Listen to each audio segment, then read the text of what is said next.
آپ کو پتا ہے کہ کیا چیز ہے قرآن؟ کتنی بھاری چیز ہے یہ. قرآن پاک میں اللہ تعالیٰ فرماتے ہیں لو انزلنا هذا القرآن على جبل لرأيته خاشعا متصدعا من خشية اللہ.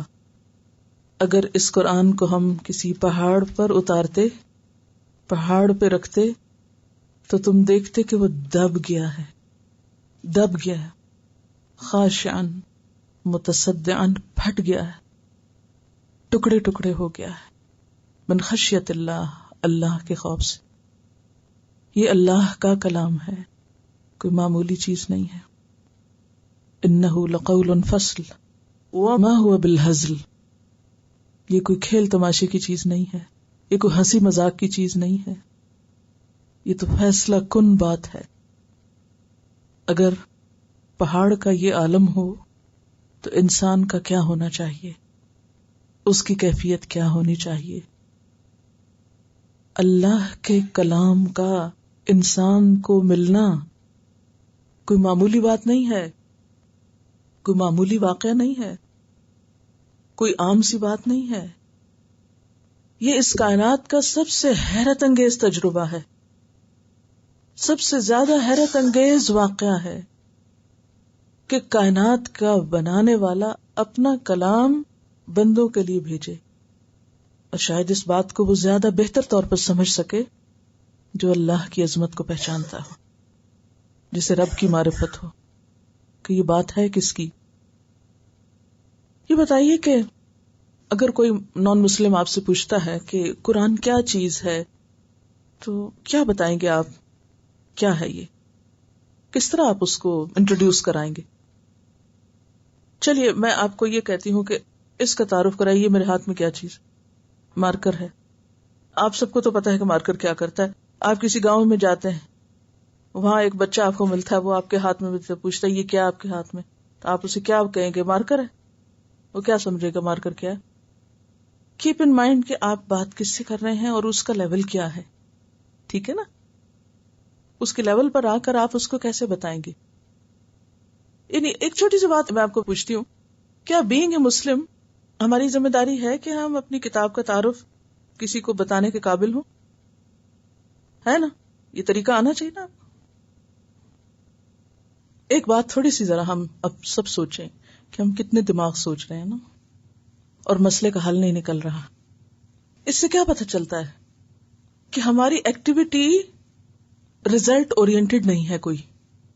آپ سب کو پہلی دفعہ قرآن ہی پڑھنے لگے، آپ ماشاءاللہ تقریباً سب کچھ نہ کچھ پہلے سے پڑھ کے آئے ہوئے ہیں، لیکن ہم اپنے معاشرے اور جہاں ہم رہ رہے ہیں اس کے جو چیلنجز ہیں یا اس کی جو ضروریات ہیں ان کو سامنے رکھ کے ہم چیز نہیں سیکھتے.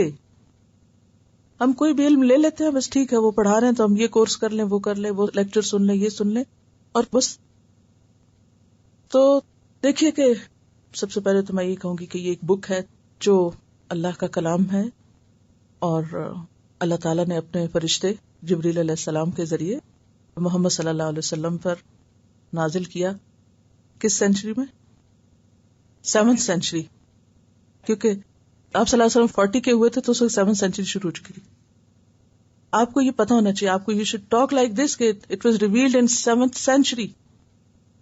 کیوں ایسے بولیں گے آپ کہ 7th سینچری میں نازل ہوا تھا؟ کل بھی میں نے آپ کو بات کہی تھی کہ ہر چیز دلیل کے ساتھ اور ہر چیز کے پیچھے کوئی ریفرنس اور پروف کے ساتھ کچھ بات ہونی چاہیے.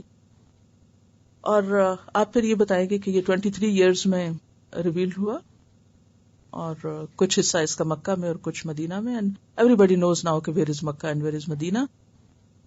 اور آپ دیکھیے کہ قرآن پاک میں ایک آیت ہے جو خود سیلف ایکسپلینیٹری ہے کہ what is Quran, what is قرآن. قرآن کے بارے میں سورۃ الشعراء کی ایک آیت ہے، وَإِنَّهُ لَتَنزِيلُ رَبِّ الْعَالَمِينَ نَزَلَ بِهِ الرُّوحُ الْأَمِينُ عَلَى قَلْبِكَ لِتَكُونَ مِنَ الْمُنذِرِينَ بِلِسَانٍ عَرَبِيٍّ مُبِينٍ وَإِنَّهُ لَفِي زُبُرِ الْأَوَّلِينَ. کمپلیٹ انٹروڈکشن ہے. سورۃ الشعراء آیت نمبر 192 سے 196. ترجمہ بتاتی ہوں آپ کو. بے شک یہ خداوند عالم کا اتارا ہوا کلام ہے، اس کو امانت دار فرشتہ لے کر اترا ہے تمہارے دل پر، یعنی محمد صلی اللہ علیہ وسلم کے دل پر، تاکہ تم ڈرانے والوں میں سے بنو. صاف عربی زبان میں ہے اور اس کا ذکر پہلے لوگوں کی کتابوں میں بھی ہے. ٹھیک ہے، تو یہ ایک بہترین تعارف ہے. اس میں 3-4 باتیں ہیں، آپ لکھ سکتے ہیں.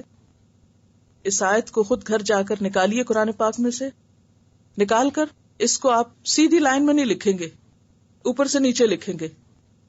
کیسے؟ وَإِنَّهُ لَتَنزِيلُ رَبِّ الْعَالَمِينَ. ایک بات.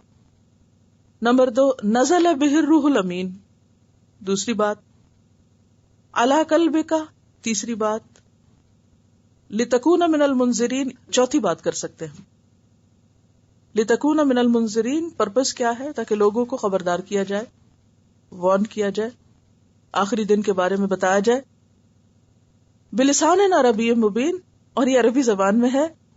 وَإِنَّهُ لَفِي زُبُرِ الْأَوَّلِينَ. اور اس کا ذکر یا اس میں جو انفارمیشن ہے یہ صرف اسی میں نہیں، اس کی ریلیٹڈ انفارمیشن پہلی کتابوں میں بھی موجود ہے. اس کا ذکر بھی پہلی کتابوں میں ہے اور اس سے ملتی جلتی چیزیں بھی بائبل میں، تورا میں، سب جگہوں میں موجود ہے. بہت سی چیزیں اس میں ریزامبل بھی کرتی ہیں.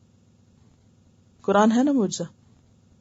جو بات ہم اتنی دیر لگا کے حل نہیں کر سکے اور ہم نتیجے پہ نہیں پہنچے، قرآن نے کچھ آیتوں میں سب کچھ آپ کو بتا دیا.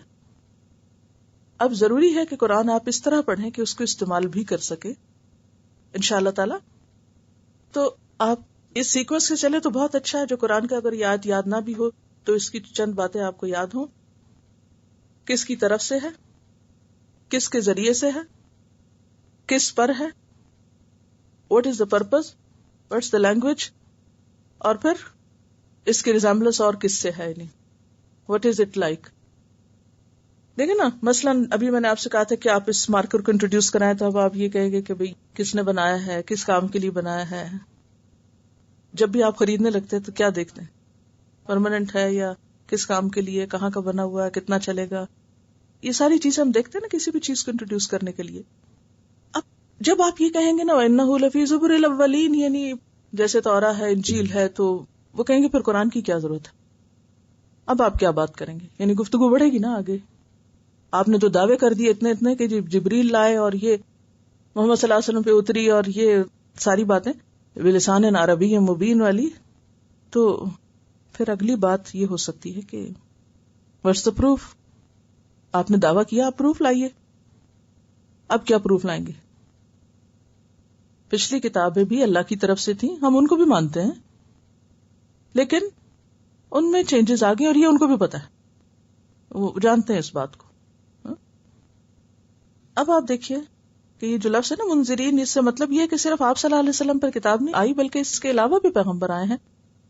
قرآن پاک میں ایک ادب بتایا گیا کہ جب آپ بات کریں اہل کتاب سے خاص طور پر، تو آپ کس طرح بات کریں؟ تعالوا الی کلمۃ سواء بیننا و بینکم. آؤ ایک بات کی طرف جو ہمارے تمہارے درمیان برابر ہے، یعنی کامن گراؤنڈز پہ بات کریں. ہمیشہ اہل کتاب سے ہمیشہ کامن گراؤنڈز پہ بات کریں. کامن گراؤنڈز کیا ہیں؟ ہمارے اور تمہارے درمیان کیا سوا ہے اور فرق کہاں آ گیا. ٹھیک ہے. اچھا، پھر اس کے بعد آپ دیکھیے کہ اب آپ کو جو پروف دینا ہے وہ نمبر 1 یہ ہے کہ 1400 سال سے اس میں کوئی تبدیلی نہیں ہوئی، اور یہ بات بھی پروفڈ ہے، فیکٹ ہے یہ. اور اس میں آگے آپ کو وہ دلیل بھی دیں گے کہ کس طرح جرمنی کا ایک انسٹیٹیوٹ جس میں ہزاروں کی تعداد میں قرآن پاک کو جمع کر کے باہم کمپیئر کیا گیا، کولیٹ کیا گیا، اور کوئی بھی فرق انہیں نظر نہیں آیا سوائے مس پرنٹ حروف کے یا کچھ زبر زیر کے، ادروائز سب ایک ہی جیسا تھا. دوسرا پروف کہ 1500 سال پہلے جب یہ قرآن نازل ہوا تھا تو اس وقت کوئی نہیں جانتا تھا فزکس کو، کیمسٹری کو، بایولوجی کو، جیولوجی کو، ایسٹرولوجی کو، کچھ نہیں کسی کو آتا تھا ان چیزوں میں سے. لیکن جو فیکٹس اس وقت بتائے گئے وہ آج 20ویں صدی میں سائنس نے پروو کیے اور وہ قرآن میں آلریڈی موجود ہیں. تو پھر آپ تھوڑے سے فیکٹس یاد بھی کر سکتے ہیں. یہ ڈیٹیلز ہیں، پھر یہ آپ کی اپنی ضرورت پر ہے، جو ہر ایک کی ضرورت نہیں ہے ٹپس پر یاد کرنے کی. اور اس میں خاص طور پر اگر کوئی مزید انٹرسٹ شو کرے تو موریس بکائی کی جو کتاب ہے قرآن، بائبل اینڈ سائنس، ان کا سوال بڑا ریلیونٹ ہے کہ جب یہ نان مسلمز کو کہتے ہیں کہ ہماری کتاب تبدیل نہیں ہوئی تو وہ کہتے ہیں کہ کوئی پروف لائیں اور کیسے آپ ثابت کریں گے. تو اس کا سب سے بڑا پروف یہی ہے کہ جس زبان میں یہ کتاب اتری ہے وہ زبان بھی محفوظ ہے اسی طرح اور اس میں کوئی تبدیلی نہیں ہوئی. آج بھی 1400 سال پہلے کی زبان سمجھی جاتی ہے. اس کے برعکس انگلش، فرینچ، کوئی زبان ایسی نہیں کہ جو 300-400 سال پہلے بھی اگر آپ اس کو دیکھیں تو وہ اور آج کی زبان ملتی جلتی. اتنی کوششیں کی گئی کہ زبان میں تبدیلیاں کریں، ڈائلیکٹس کو اتنا فروغ دیا گیا لیکن کوئی بات نہیں بنی. اور اصل عربی، فصحی عربی جس کو کہتے ہیں، اسٹینڈرڈ لینگویج، وہ وہی ہے جو 1400 سال پہلے ہے. تو جب زبان محفوظ ہے تو اس کے اندر جو کتاب ہے وہ بھی محفوظ ہے. یہ سب سے بڑی دلیل ہے. خیر، آج کی ہماری ٹاک کا یہ موضوع تو نہیں، لیکن چونکہ آپ کو جو پڑھنا ہے اسے استعمال کرنا ہے تو آپ ایسے ریفرنسز کو اپنے پاس، یعنی کم از کم اللہ تعالیٰ کے بارے میں کیسے بتائیں، توحید کی بات کس طرح کریں، انشاءاللہ کسی اور موقع پہ ہم ڈسکس کریں گے. قرآن کو کس طرح انٹروڈیوس کرنا ہے، پروفٹ کو کس طرح انٹروڈیوس کرنا ہے، ان سب چیزوں کے بارے میں آپ کے ٹپس پر، انگلیوں کے اوپر آپ کو باتیں یاد ہونی چاہیے، یا آپ کی ایک نوٹ بک ہو جس میں آپ یہ دلائل جو ہیں ریڈی ریفرنس کے طور پر رکھیں تاکہ کسی بھی وقت اس سے آپ استفادہ کر سکیں. کیونکہ اگر آپ ایسا نہیں کریں گے تو کتنا سنہرا موقع چلا جائے گا ایک پیغام پہنچانے کا. اور پھر یہ واحد کتاب ہے کہ جس کو پورے کا پورا حفظ کیا جاتا ہے، اور لاکھوں میں نہیں کروڑوں میں ایسے لوگ اس وقت بھی دنیا میں موجود ہیں جو اول سے آخر تک اس کو زبانی یاد کرتے ہیں، جو کہ اس کتاب کے علاوہ کہیں اور آپ کو نہیں ملے گا. اور اب اس کے بعد کچھ باتیں میں آپ سے ذکر کروں گی کہ جمع کیسے ہوا تھا قرآن پاک اور کیسے اب تک پہنچا. کیا یہ اسی طرح بک کی شکل میں اوپر سے آیا تھا جیسے موسیٰ علیہ السلام پر نازل ہوئی تھی تورات تختیوں کی شکل میں، یا پھر کیا ہوا اور محفوظ کس طرح ہوئی؟ آپ صلی اللہ علیہ وسلم کے پاس ہر وقت کاتب موجود ہوتے تھے، رائٹرز. مکہ میں 17 لوگ لکھنا جانتے تھے صرف، اور اس میں سے تقریباً 12 لوگ جو تھے وہ آپ کے حکم کے منتظر ہوتے تھے. فوراً آپ کو کوئی بھی چیز اترتی تھی، آپ ان کو جس وقت بلاتے، دن کو بلاتے یا رات کو بلاتے، وہ فوراً حاضر ہوتے اور وہ لکھ لیتے تھے. حتیٰ کہ ہجرت کے سفر میں، ہجرت کا سفر آپ کو معلوم ہے نا کہ کتنا کٹھن سفر تھا، اس میں بھی کاتب آپ کے ساتھ تھے. کون سے کاتب آپ کے ساتھ تھے؟ حضرت ابو بکر صدیق رضی اللہ تعالیٰ عنہ. وہ ہجرت کے سفر میں بھی اپنے سامان کے ساتھ موجود تھے کہ اگر کہیں کچھ وحی نازل ہوئی، کچھ بھی لکھنا پڑا تو ساتھ ہی لکھ لیں گے. یعنی اس کی حفاظت کا جو اہتمام اللہ تعالیٰ نے کیا وہ ایک تو تحریر کے ذریعے یا کتابت کے ذریعے ہوا، دوسرا اہتمام کہ فوراً یاد کر لیتے تھے، زبانی یاد کرتے تھے. جتنا اترتا، مرد کیا اور عورتیں کیا اور بچے کیا، اس کو حفظ کرتے تھے. اور عربوں کا حافظہ بہت مثالی تھا. وہ لمبے لمبے قصائد، نسب نامے، قصیدے اور بہت سی اور چیزیں اس طرح کی یاد کرتے تھے. آج بھی آپ دیکھیں کہ دس از اے فیکٹ کہ جن علاقوں میں زیادہ اسکول، کتابیں، پڑھے لکھے لوگ نہیں ہوتے تو عام طور پر کیا ہوتا ہے، وہاں لوگوں کے حافظے زیادہ بہتر ہوتے. اور جب ہمیں پتہ نہیں چیز لکھی کتاب موجود ہے تو ہم اتنے ریلیکس ہو جاتے، ہم کہتے پڑھ ہی لیں گے نا، دوبارہ اپنے ذہن پہ زور ڈالنے کی کیا ضرورت ہے. ذہن کا عجیب حال ہے، اس کو جتنا استعمال کریں گے وہ اتنا چمکے گا، اور جتنا آپ ریلیکس ہو جائیں گے، اس کو چھوڑ دیں گے، وہ اتنا ہی بھولنا شروع کر دے گا. اچھا، اب مجھے اس ایک سوال کا اور جواب دے دیجئے. اصل میں قرآن شروع کرنے سے پہلے تھوڑا سا قرآن کو پہچان بھی تو لیتے ہیں کہ یہ جو ہم پڑھنے جا رہی ہیں ہے کیا چیز، تاکہ ہمارے اپنے بھی ڈاؤٹس پوری طرح کلیئر ہو جائیں. اچھا یہ بتائیے کہ قرآن پاک کی جو ترتیب ہے، مثلاً پہلے سورۃ فاتحہ لکھی جائے، پھر البقرہ، پھر آل عمران، پھر یہ کس نے کہی تھی کہ ایسے لکھا جائے؟ اب دیکھیے کہ سورۃ الفاتحہ 5ویں نمبر پہ اتری ہے، یعنی نزولی ترتیب میں 5ویں نمبر پر ہے، اور ویسے یہ نمبر 1 پر ہے. تو یہ کس نے ڈیسائیڈ کیا کہ سورۃ فاتحہ کو نمبر 1 پہ رکھنا ہے؟ اس بارے میں ایک بات یاد رکھیے کہ صرف کتاب نہیں اتری، اس کی ترتیب بھی اتری ہے. تو یہ جو قرآن کی ترتیب ہے یہ اللہ کی طرف سے ہے، جبریل امین کے ذریعے آپ صلی اللہ علیہ وسلم کو دی گئی. قرآن پاک 632 کو مکمل ہوا تھا. تو 632 میں قرآن پاک کی تکمیل ہوئی اور اس کے ساتھ اس کی ترتیب بھی مکمل ہوئی. اس کے بعد آپ صلی اللہ علیہ وسلم کی تھوڑی عرصے کے بعد وفات ہو گئی. آپ دنیا سے تشریف لے گئے. میرا سوال آپ سے یہ ہے کہ کیا جب آپ دنیا سے تشریف لے گئے تھے تو قرآن پاک ایک جلد میں تھا؟ نہیں تھا. ایک جلد میں نہیں تھا. جلد میں کس نے رکھا؟ حضرت ابو بکر رضی اللہ تعالیٰ عنہ نے. ٹھیک ہے، یعنی مجلد میں رکھنے کا کام حضرت ابو بکر نے خود نہیں کیا تھا، بلکہ آپ کے احکام کے تحت یا آپ کے حکم کے تحت کیا تھا. اور اس کام کو کرنے کے لیے کس مشہور صحابی کو اپوائنٹ کیا گیا تھا؟ یہ زید بن ثابت تھے، انصاری تھے یہ، اور یہ قرآن کے مکمل حافظ تھے.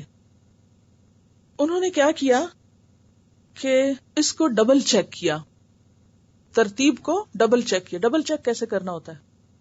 2 وے. کیسے؟ حافظوں کو بلایا، ان سے سنتے تھے، کیونکہ جو حافظ تھے نا آپ صلی اللہ علیہ وسلم کے زمانے میں، انہوں نے ترتیب سے حفظ کیا ہوا تھا.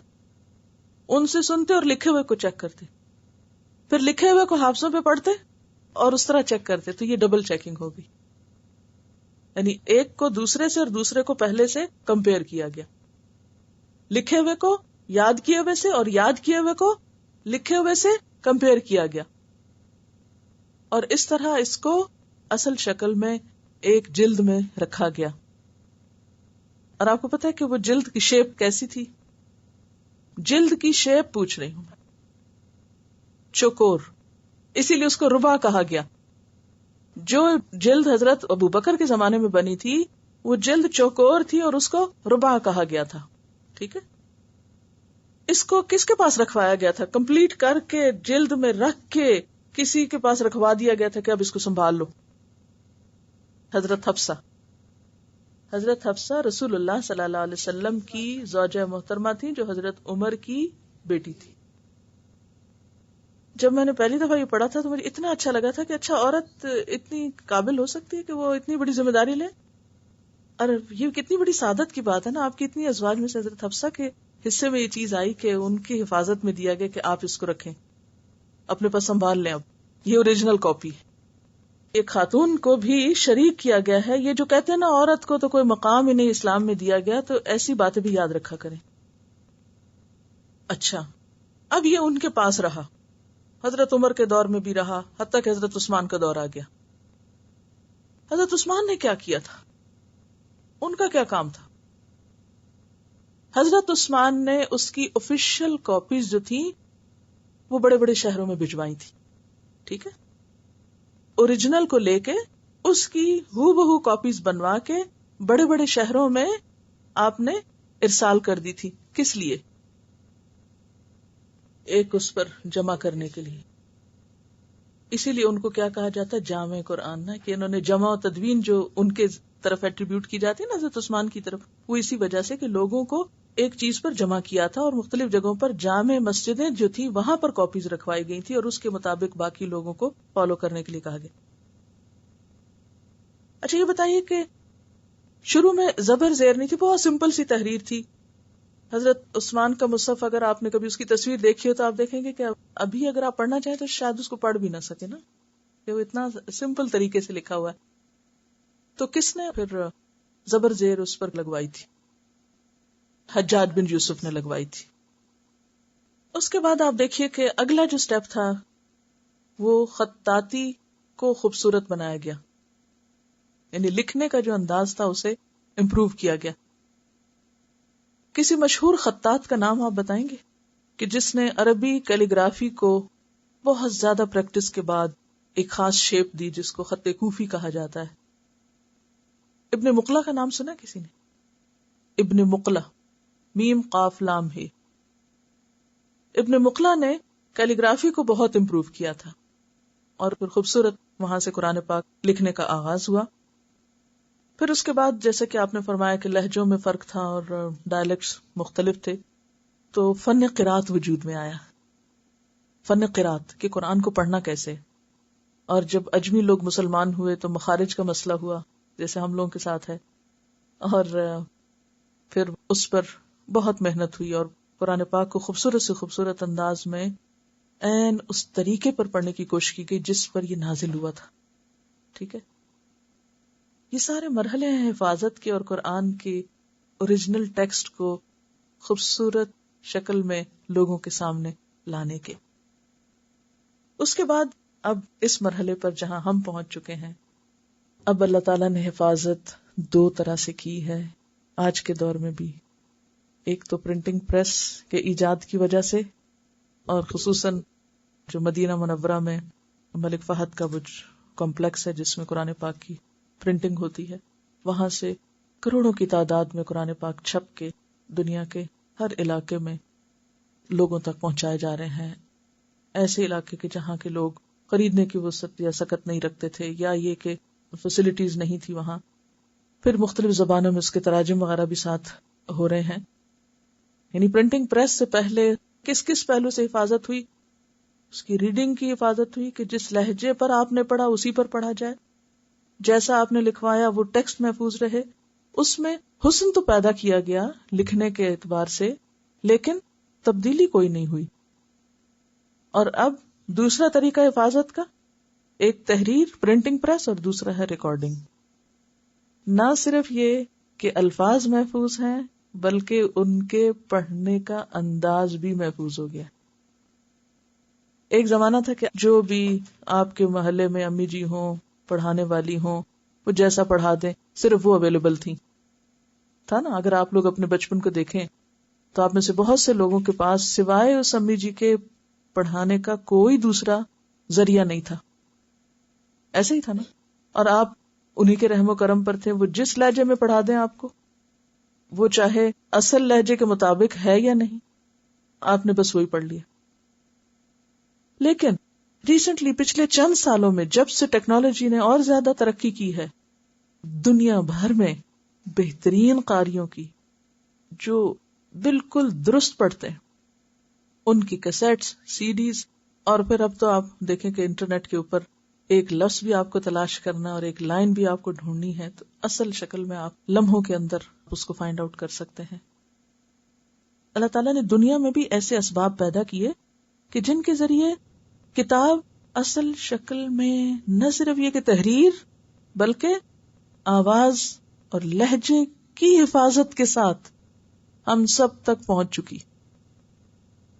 اب آپ کے اوپر ہے آپ کیا کرتے ہیں، آپ اپنا حصہ کتنا ڈالتے ہیں اس میں. ہر ایک نے اپنا حصہ ڈالا نا.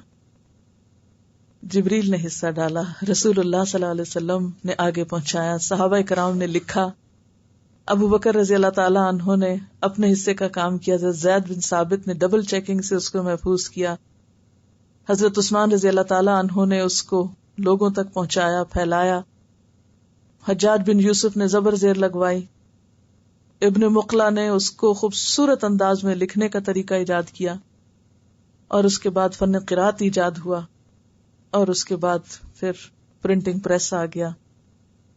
قرآن کی پرنٹنگ ان گنت کاپیز بننے لگی، اور اب تو خاص طور پر جو یہ مدینہ منورہ میں مجمع ملک فہد ہے، اس میں دنیا بھر کے ٹاپ کے اسکالرز، ٹاپ کے قاری، ہر ایک آیت، کیا میں سمجھتی ہوں کہ اس تک کی اب ترتیب رکھی گئی کہ ہر صفحہ جو ہے وہ آیت پر ہی ختم ہو اور نئی آیت سے شروع ہو. اس چیز کی بھی ترتیب کا لحاظ رکھا گیا. اور اس کے ساتھ ساتھ ریکارڈنگز حرم کے قراء کی اور دنیا کے مشہور ترین بہترین قراء کی. اب کوئی یہ نہیں کہہ سکتا کہ میں قرآن کیسے سیکھوں. ایک وہ وقت تھا، میں کبھی سوچتی ہوں حضرت ابو بکر کا دور جس کو خیر القرون کہا گیا، حضرت عمر کا دور جسے خیر القرون کہا گیا، حضرت عثمان، حضرت علی رضی اللہ تعالیٰ عنہ کا دور، تو ہر ایک کے پاس جلد میں اویلیبل بھی نہیں تھا. وہ پہلے زمانے میں تو لوگوں کو اگر ایک سے دوسری کاپی بنانی ہوتی تھی تو پہلے اس کو لکھا کرتے تھے، پھر اس کو کئی دفعہ چیک کرتے تھے. اب تو ایک دفعہ لکھا گیا اور ایک سے آپ 1 کروڑ کاپیاں نکال لیں. کتنی آسانی ہو گئی. اسکرین پہ اویلیبل ہے، ڈیجیٹل شیپ میں اویلیبل ہے، ہر طرح کی اویلیبلٹی موجود ہے.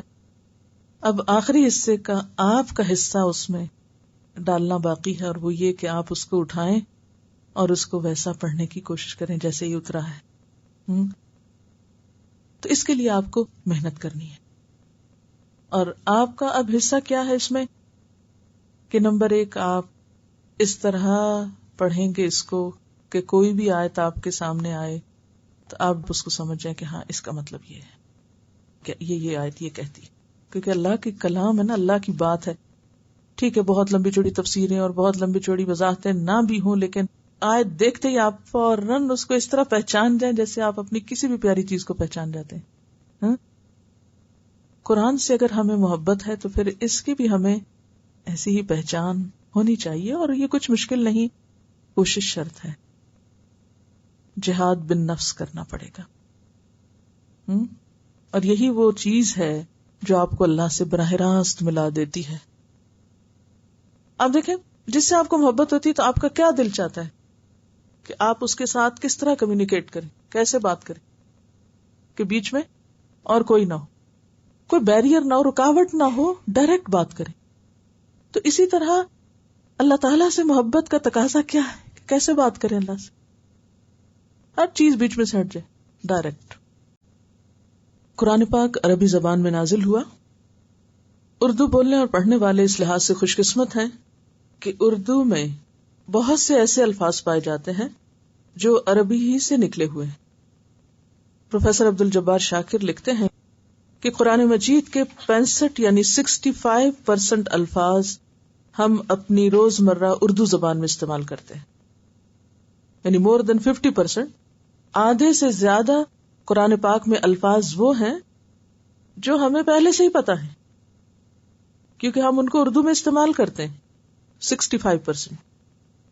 20% وہ الفاظ ہیں جو قرآن مجید میں بہت تکرار سے استعمال ہوئے، یعنی ریپیٹیشن ہے بہت ان کی، ہیں عربی کے، لیکن قرآن پاک کے 20% الفاظ ایسے ہیں کہ جن کے اندر بہت ریپیٹیشن ہے، بار بار استعمال ہوئے. تو گویا اگر آپ ایک دفعہ جان لیں ان کا معنی تو آپ کو ہر دفعہ جاننے کی ضرورت نہیں، آپ اس کو اپنے پچھلے یاد کیے ہوئے کو ذہن میں رکھ کے جان سکتے ہیں. صرف 15% یعنی 15% ایسے ورڈز رہ جاتے ہیں جن پر غور و فکر اور تدبر کی ضرورت ہے. اور اگر آپ غور کریں تو پھر آپ کا کام کتنا ہے، یعنی قرآن کے کتنے % پر آپ کو محنت کرنا ہے؟ 15%. اس لیے ہم دیکھتے ہیں کہ اردو سمجھنے والے یا بولنے والے لوگ جو ہیں ان کے لیے قرآن کو ڈائریکٹ سمجھنا کچھ مشکل نہیں، اور ویسے بھی مشکل نہیں. کیوں؟ اس لیے کہ وَلَقَدْ يَسَّرْنَا الْقُرْآنَ لِلذِّكْرِ فَهَلْ مِن مُدَّكِرٍ، کہ ہم نے قرآن کو نصیحت کے لیے آسان بنا دیا، تو ہے کوئی جو نصیحت حاصل کرے؟ یعنی کوئی بھی شخص جو اس پر تھوڑی سی محنت کرے گا وہ بہت بڑا خزانہ پالے گا.